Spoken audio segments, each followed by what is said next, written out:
We can now move across to John Delury, who is on the phone from Seoul. He, I believe, can speak to us now. He is an assistant professor of international studies at Yonsei University. John Delury, can you tell us the significance of this? I believe Kim Jong-un's father was originally the head of the army, but he was replaced whilst he had ill health. Is it significant that now his son has taken back over that job? Yeah, well, what's significant, especially, is after the sort of abrupt announcement that Vice Marshal Ri, who had a top position in the military, was being relieved of his duties. A lot of analysts were watching precisely for this, what was going to happen next, and who was going to replace Vice Marshal Ri, because he has a number of appointments across military and party structures. So we got an announcement yesterday about another General Hyun, who was taking over part of Vice Marshal Ri's positions. But what this announcement today seems to be saying is, look, at the top of all of this is Kim Jong-un. He is the supreme leader, the paramount leader across the party, military, and state organizations. So it's an attempt to make that a message crystal clear.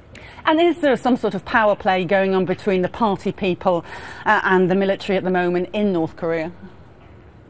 Well, historically, we do find signs of points of tension between the party or even members of the government versus the military. But, you really have to see, I think, more smoke even than Vice Marshal Ri's sudden departure to say there's a real power struggle going on.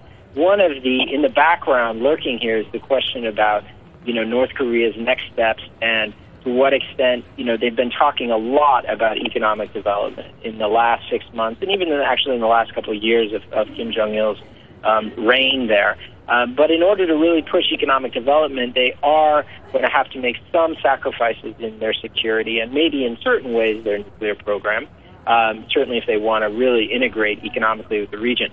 So that's a deep tension, and the party or government tends to align more with that economic push versus the military, which is obviously primarily interested in security issues. So, all we can say at this point is Kim Jong-un, seems to be coming out stronger, and the military, people like Vice Marshal Ri, whose background is entirely military, they seem to be falling a bit in the hierarchy. Dr. John Delury there, speaking to us from Seoul. Thank you very much for giving us some explanation.